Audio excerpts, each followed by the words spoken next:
Bonjour.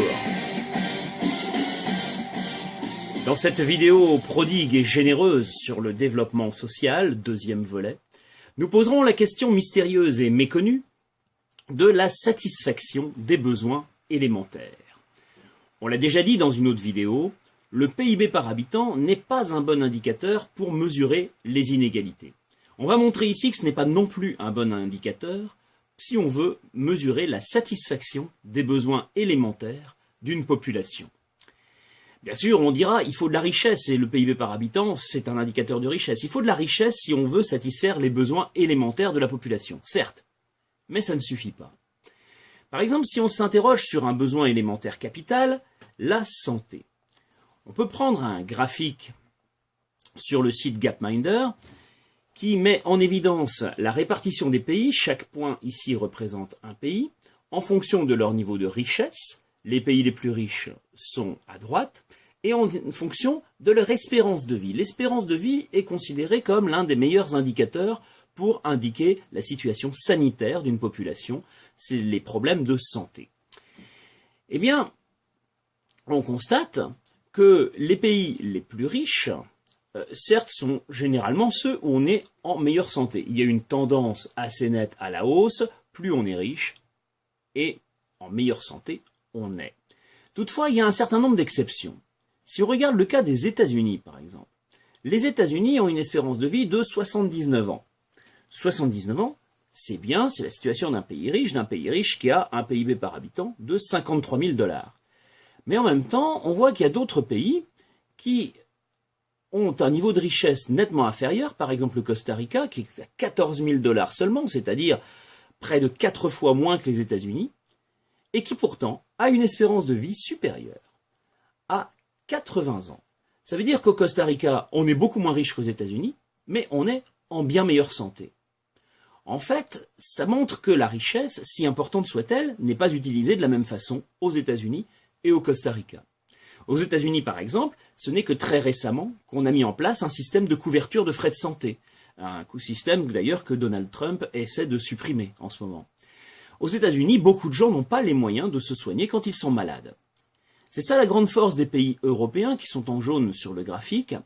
Les pays européens qui ont mis en place un système de sécurité sociale, ce qu'on appelle l'État-providence, c'est pas seulement pour la santé, c'est aussi pour la retraite, pour le chômage, et tout cela, ce sont des services qui sont disponibles gratuitement pour tous, et c'est ça qui rend les pays européens plus égalitaires.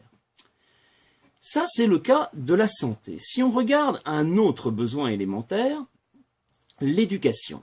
Sur Gapminder, on trouve aussi des graphiques qui nous montrent la situation de l'éducation dans chaque pays. On les répartit pareil du point de vue de leur richesse en abscisse, mais en ordonnée du point de vue de leur taux d'alphabétisation. Les pays les plus alphabétisés sont en haut. On remarque encore une fois que plus les pays sont riches, la tendance est assez nette, plus ils sont alphabétisés. Certes, mais là encore, il y a des exceptions assez importantes. L'exception la plus importante, c'est la Chine. La Chine reste un pays relativement pauvre, avec seulement 8 500 $ de PIB par habitant, mais bien qu'étant un pays relativement pauvre, elle a un taux d'alphabétisation à 94-95%, ce qui est nettement plus que des pays équivalents, comme l'Égypte par exemple, qui est à 10 000 $ de PIB par habitant, mais avec un niveau d'alphabétisation à seulement 70%. Vous avez des pays plus riches que la Chine, qui, comme la Turquie par exemple, qui se trouve à 15 000 $, mais avec un taux d'alphabétisation légèrement inférieur à celui de la Chine. En fait, la Chine, elle a développé depuis longtemps une politique de scolarisation à égalité pour les filles et les garçons. Et ça fait qu'aujourd'hui, 94% des Chinois savent lire. Donc, les pays ont plus ou moins d'argent, mais ce qui compte, c'est la façon dont ils l'utilisent.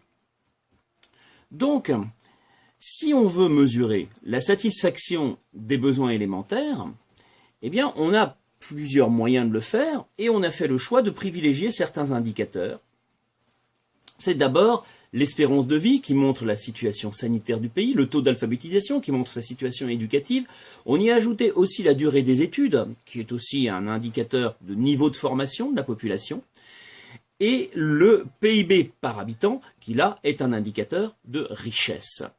Si on combine ces 4 indicateurs avec des calculs compliqués, on obtient un indicateur synthétique qu'on appelle l'IDH, l'indice de développement humain. Et cet indice de développement humain, eh bien, il révèle un certain nombre de choses au niveau à la fois de la richesse du pays, c'est-à-dire le développement économique, mais aussi le développement social, avec la satisfaction de certains besoins élémentaires. On dira que ça n'indique pas, par exemple, les inégalités d'accès à l'eau, ça n'indique pas les inégalités de logement, ce sont aussi des besoins fondamentaux. Là-dessus, l'espérance de vie donne quand même quelques indications. Mais ça ne parle pas, par exemple, de la sécurité, qui est un autre besoin fondamental. Bref, il y a beaucoup de questions sur lesquelles on pourrait trouver d'autres indicateurs.